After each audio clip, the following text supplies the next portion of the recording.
internet, aqui é Prof. Elô e essa semana eu trouxe para vocês o desfecho do caso clínico que foi deixado lá no Instagram, como de costume. O caso clínico é da Xuxa, uma cadelinha mestiça de poodle de 9 anos de idade, que conforme eu falei para vocês lá na postagem, ela tinha sido castrada há mais ou menos 8 meses em um projeto de castração, só que o tutor relatou que depois disso ela ainda entrou no cio e mais ou menos há um mês ela vinha apresentando uma secreção vulvar, que ele falou que às vezes saía meio sanguinolenta, às vezes parecia pus, não era grande quantidade, mas ele notava isso, e a Xuxa também vinha se alimentando menos, emagrecendo.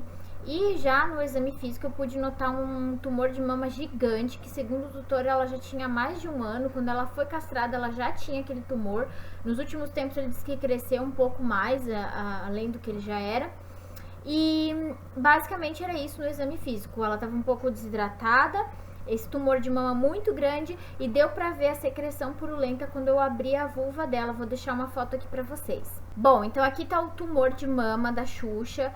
Já dá pra ver que ela tem massas nas outras mamas também, então eu palpei tudo, identifiquei certinho quais as mamas estavam acometidas pelo tumor, para posterior cuidado com essa parte, né, do diagnóstico. E aqui, ó, quando a gente abria a vulva dela, tinha bastante indício de uma vaginite ali na região e saiu um pouco de secreção, como vocês podem ver aqui, ó, purulenta, né, aqui na mesa também.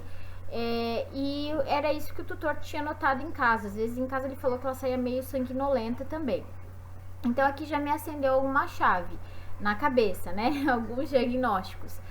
Se era uma paciente que já havia sido castrada, a chance dela ter uma piometra existe a piometra de coto, né? Mas geralmente a piometra de coto exige que se tem um ovário remanescente, não necessariamente, mas é mais comum quando tem ovário remanescente, que ele continua causando estímulo hormonal e provoca essa piometra. Então já pensei, vamos pensar em uma ultrassonografia para ver se esse diagnóstico bate.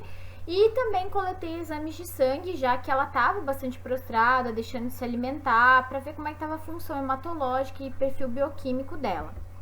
Aqui nós temos o hemograma dela, já identifiquei algumas alterações que tinha aqui no exame. Então, na parte de eritrograma, a gente tinha eritrócitos, hematócrito e hemoglobina reduzidos.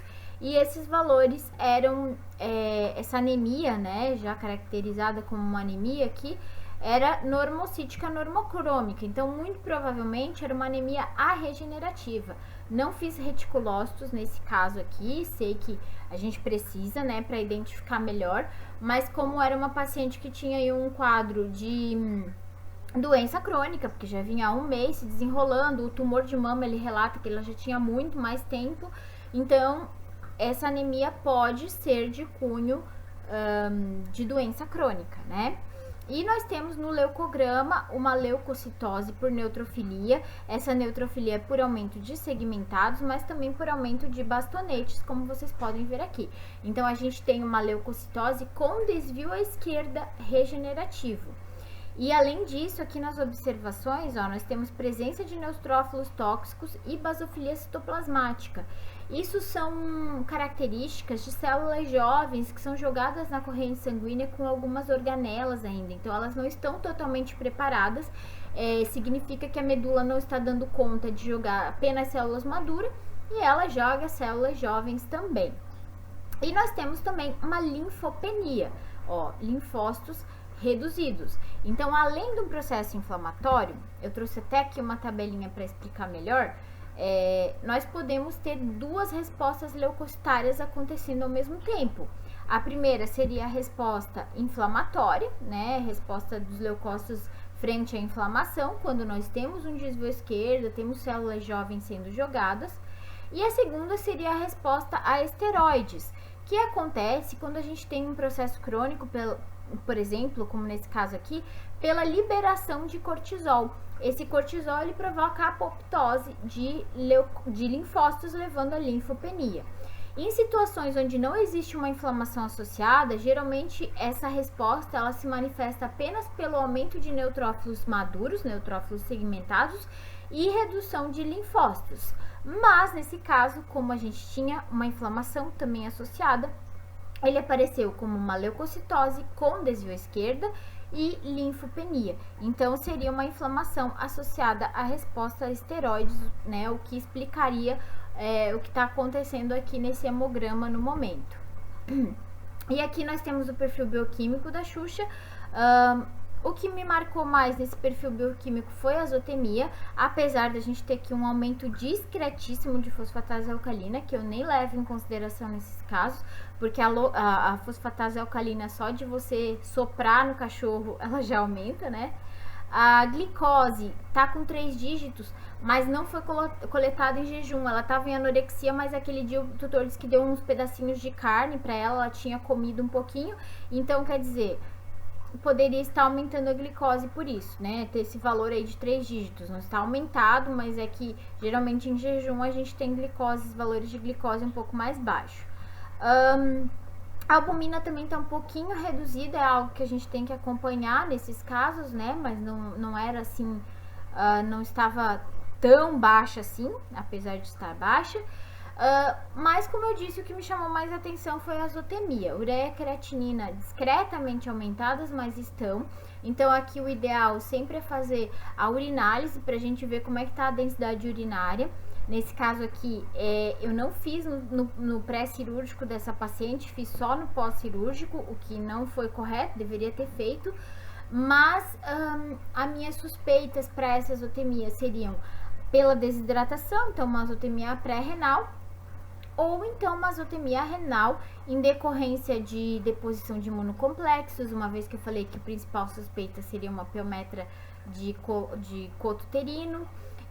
E também tem que lembrar que é uma paciente que ela passou por uma cirurgia em um projeto de castração. Aqui eu não tô julgando nem nada disso, mas eu sei que alguns projetos de castração usam protocolos que não são individualizados e que às vezes são protocolos que eles podem levar a alterações renais que não são identificadas naquele momento, mas que podem provocar um problema a longo prazo nesse animal. Então, foi uma coisa que eu parei para refletir e que eu sei que nesse paciente aqui a gente tinha que acompanhar para ver se não era o desenvolvimento de uma doença renal crônica, por exemplo, tá? Passamos para frente. Então, foi pedido uma ultrassonografia lá no Instagram. Muitos de vocês comentaram que o ideal seria fazer uma ultrassonografia, de fato eu pedi. Nessa ultrassonografia, demonstrou uma pequena quantidade de líquido livre na porção mais caudal do abdômen e tinha uma imagem sugestiva de piometra de coto uterino, segundo a ultrassonografista. Mas ela não visualizou imagens que fossem compatíveis com o ovário remanescente, que clinicamente a suspeita era muito forte, já que ela teve estro, né, depois da castração. Mas a gente sabe que nem sempre eles aparecem na imagem, é uma imagem realmente difícil de se fazer, né? Então, nesse caso, como já tinha imagem de piometra de coto, eu solicitei a laparotomia exploratória dessa paciente para a gente visualizar e retirar esse coto uterino inflamado. Mas antes a gente fez também um raio-x de tórax. Eu não tinha aqui o laudo dele para mostrar aqui para vocês, mas ele não teve alteração. Fiz mais para segurança transanestésica e transcirúrgica, uma vez que era uma paciente que tinha tumor de mama também. Então, para pesquisa de metástase, a gente fez esse raio-x. E na laparotomia exploratória, óbvio que eu já iniciei antibiótico terapia antes da cirurgia, fluidoterapia, estabilização da paciente. E aí, na laparotomia exploratória, foi feita uma ampla exploração abdominal para pesquisar a região de ovários e, de fato, foi encontrado um ovário remanescente ali que foi retirado e também o coto uterino, que estava aumentado, com fluido no seu lúmen, né, também foi retirado. Então, foi um caso realmente de ovário remanescente, levando a piometra de coto uterino e a estro mesmo com a paciente castrada, tá? Eu sei que é um caso simples, só que ele é relativamente incomum, por isso que eu achei interessante trazer aqui para vocês.